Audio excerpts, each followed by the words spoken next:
Hey guys, Rena with Made to Match here. So the question I'm asked not often enough, this is the question I'm not asked. How do I start off on the right foot with my new domestic hire? So a lot of people focus on the hire, on who can I, bring in? Do I like her? Okay, great. But they're not focused on being the best employer and starting off the job and the relationship with the right tone that's going to lead to success. So I want to address that today because we've all started jobs, I think. Who hasn't had any job in their life in America? And we know what it is to start off a job and realize a company is super disorganized and has no materials, no direction that they're giving you. Nobody's explaining things. You don't know what standards you're supposed to meet. You're winging it. And we don't appreciate that. It makes it harder for us. It makes it more stressful for us. We always appreciate the guidance, the support, kind of a good introduction, and a soft start to a job. So how we have felt starting jobs before should be something that helps inform us and should be something that we're thinking about when we're starting a new employee in our home. But way too few people think about that in the hire. They're only thinking about, am I happy with this employee? Not, let me be a good employer. So let's talk about what are the things you can do to be that great employer.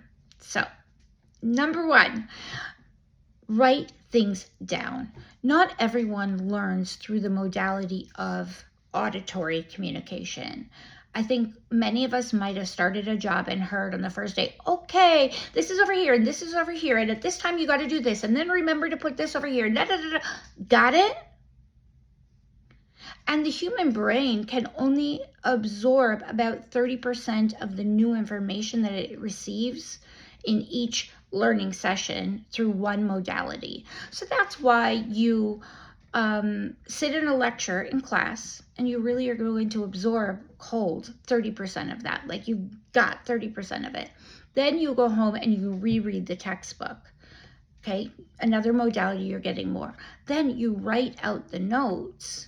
Another modality, you're getting more. And then you review maybe with a kinesthetic exercise or flashcards, whatever it is.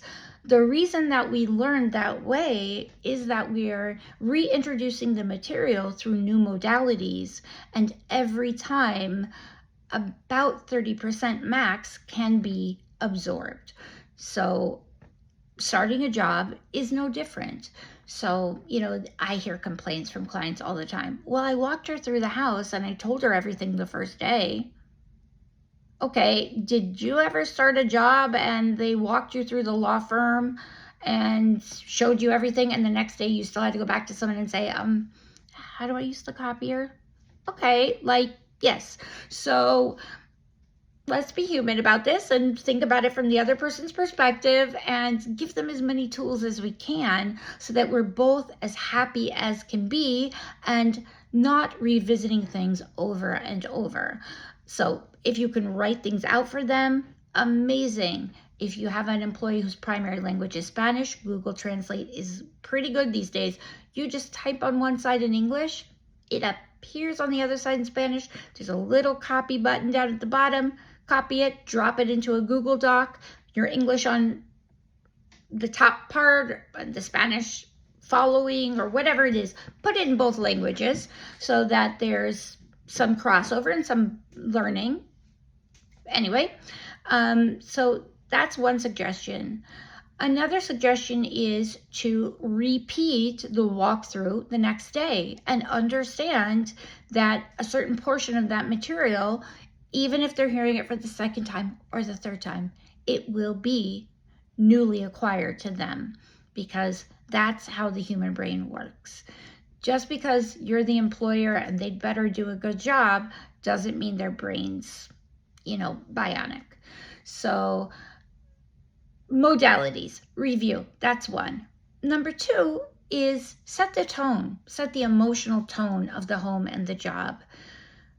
Don't throw them right into the deep end. Now, we've all done that on jobs. You're 14 years old, you get your first job helping in a deli after school, and they throw you into the deep end, and it's a great learning experience. Awesome.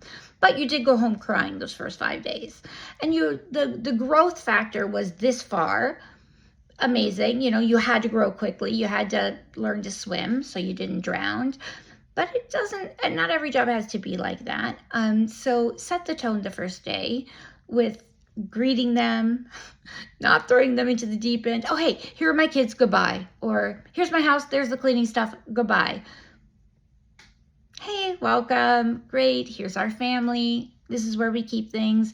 Hope you're gonna stop and take a lunch at this time. Here's some food if you'd like it. Set a nice relational tone. And I'm going to offer a different side of that. If you're a people pleaser, I'm a reformed people pleaser, I get it. Don't try to undersell your job because you're afraid to ask someone to work. Don't set the tone on the first day of take all the breaks you want. Be sure to take breaks. Be sure to eat 10 times.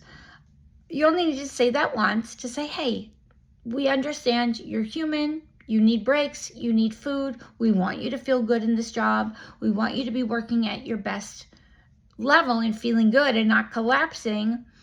But if you overemphasize the breaks, the relaxation, some people take you literally. I have clients who, really feel badly for having to pay someone to clean their toilet. I don't really understand that. That's an honor to that person. I had a mentor once tell me I hated to ask for help. Would rather lose my arm than ask someone for help. And she said to me, how selfish of you. God gave these people an opportunity to do a favor for you or work for you, help you in some way.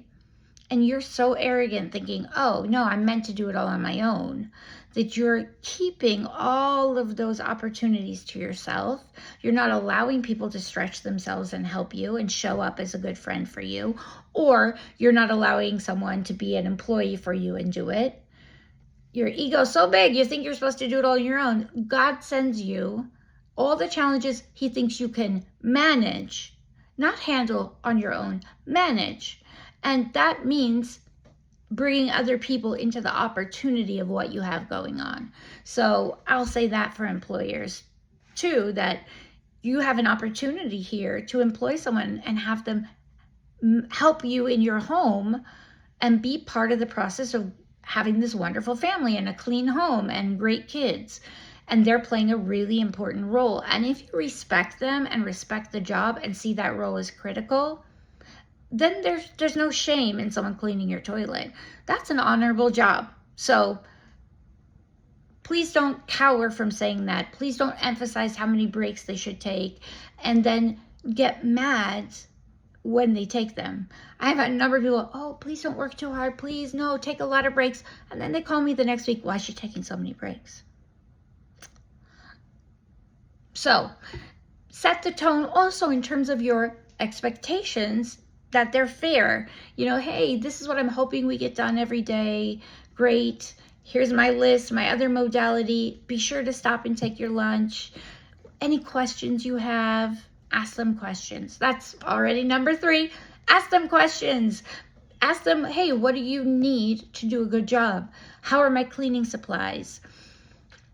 Here's what I have for you for childcare. Is there anything that concerns you? Maybe you don't have a gate up on your stairs and they notice that and they just want to mention that. If there was a gate, I think, my concerns would be less for this situation. Whatever it is, involve them. Use their brain. Use their experience. That's why they're there. When you hire an employee to help you build your small business and be an assistant, it's more work for you if you have to always just tell them what to do, and they're not a person who you can ask, hey, what do you think? What are your suggestions? So lean into that.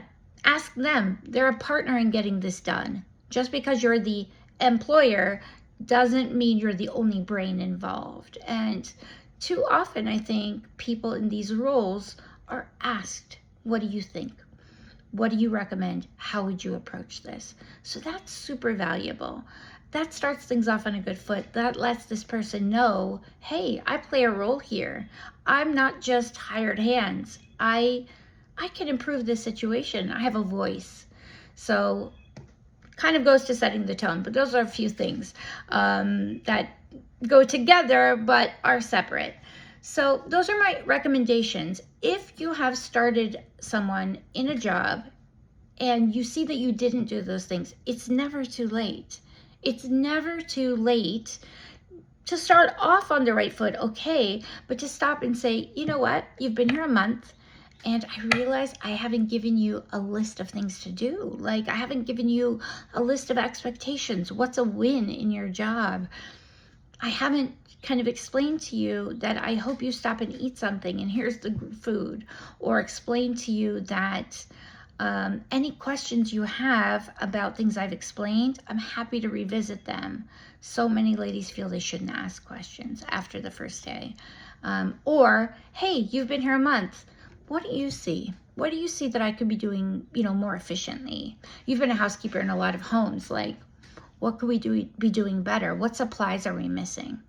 It's never too late to show up and ask that, and give them that message that, you've employed their brain and not just their hands.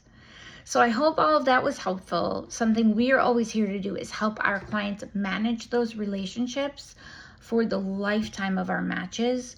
I think that's just not what any agency does except mine, I think, but critical to keeping a healthy relationship, having that third person, that in the middle person that you can both talk to about any issues that come up. So this is something that I hope to share with all of my clients. I haven't always in the past. Hey, here are some ideas for starting off on the right foot, which is why I have this channel and I'm making these videos. There isn't always time to give all these suggestions to each new client as our agency's exploding, thank God. But hopefully putting this information here, our clients can turn to it and get off on the right foot. So I'm here for any questions, whether or not you're a current client or a future client or just a family that has a pressing question about your current nanny. I'm happy to share my time. So remember to subscribe so that you get these future videos. I don't put them out that often. Pop up some ideas about how to handle different things that come up with your domestic help. And I'll see you in the next video.